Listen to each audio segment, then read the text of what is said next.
You may want to improve your outdoor living space by adding a new, clear or knotty Western Red Cedar deck. Today, we're going to show you how. What we have to do in order to do that is rip apart the existing deck and have a look and see how the structure is underneath to ensure that it's built well enough to support the new product that you're putting down. We'll get started and we'll start removing some of the boards. One of the first things we want to do is remove the existing deck material and check the structure underneath.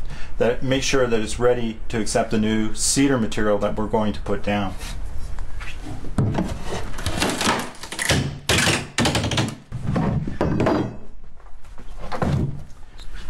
One of the first things that I noticed when ripping the deck apart is this is a standard framing material, not a decking material.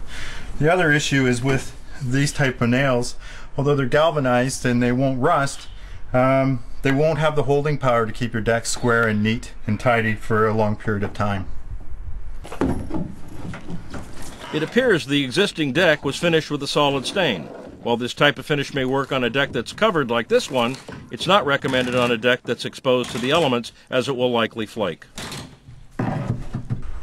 These boards are in very tight underneath the sill of the door here on both sides. So if we were to use the crowbar to pop them up, we might damage the waterproofing that's in the bottom that prevents the water from getting underneath the door and damaging the floors and causing sill rot. So what we're going to do first to get the rest of these boards up is to cut them, and so they'll come up quite easily.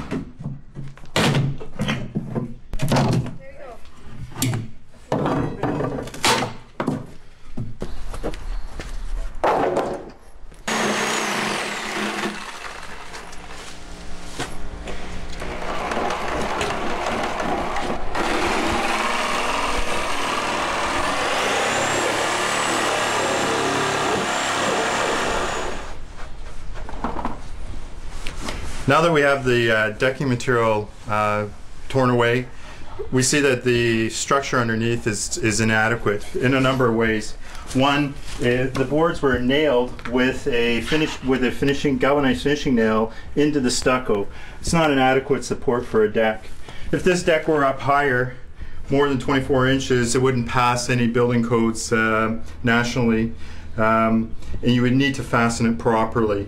It's a fall hazard. If this were to let go, this whole deck could come down. If you had a larger deck, maybe 10 or 12 feet out from the house, this is a lot of weight to put on these nails. The other thing is that it's basically a 24-inch on center structure. What we wanted to do was provide a little bit more structure underneath, so if we put a table or objects on here, they don't bounce, and it makes a much more solid deck. The other problem that is, we have non-pressure treated product touching the concrete. We have a lot of moisture buildup. The concrete kind of sags back into the house here. Seems to be a little bit of a hollow, so they're always going to have a moisture problem. So we have to address that when we're putting the new deck structure in place.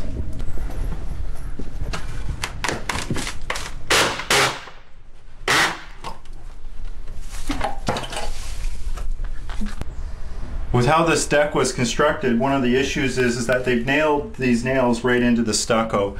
When we go to pull it off, we don't want to damage the stucco because this is the waterproof or water screening for the building, and that if we damage it too much, that could lead to water leaking into the house. Any situation where you have an improperly attached deck, you're gonna have to be very, very careful about removing what's here. So we're gonna cut a section and see if we can pull it away quite easily without damaging. A great tip is to use a piece of trim to protect the existing siding from damage that could be caused by the pry bar.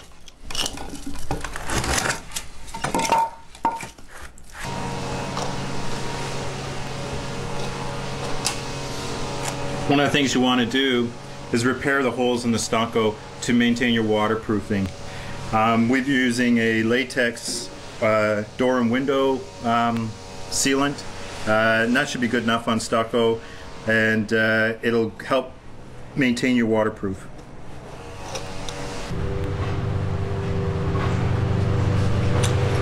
What we've decided to do with the structure that's going underneath our new decking material is to use pressure treated. There's some rules that you need to adhere to when you're building a deck structure. One is how you attach it to the house. You have to either bolt it from the inside right through or use a lag bolt as such.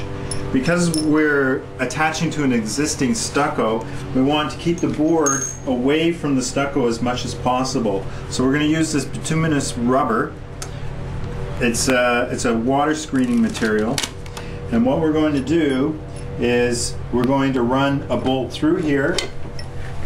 We're going to use a washer as a spacer, and the rubber is what's actually going to sit up against the stucco.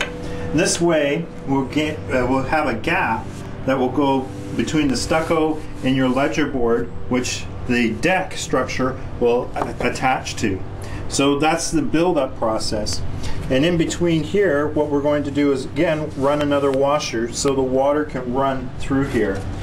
And on this ledger board that attaches to the house, we've cut it at a 45-degree angle.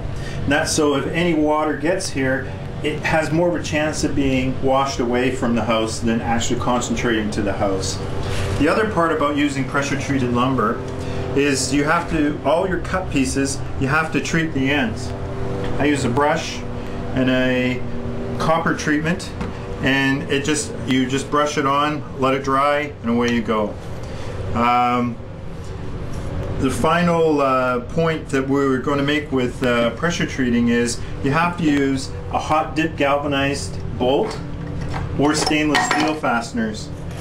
The new pressure treated lumber that we're using is very corrosive, one of the reasons why I'm wearing gloves.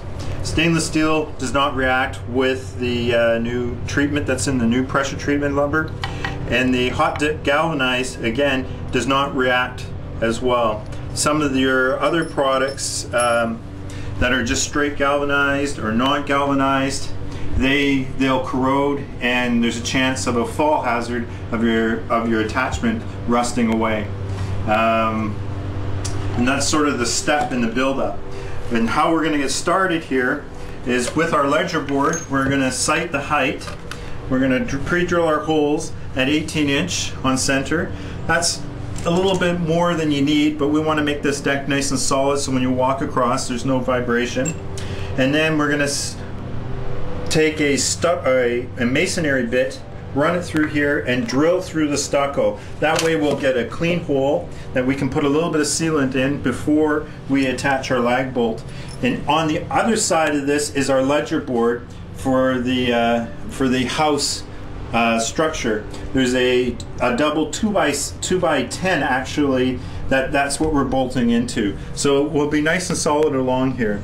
If you were building a larger deck, you'd actually have to put more bolts in, one every 12 inches for a deck that's 14 feet or longer. And what you should do is check with your local building codes to see what the proper attachment procedure is for a deck attachment onto a side of a house. While we are using pressure treated lumber for this project, we could also have chosen to frame our deck with Western Red Cedar.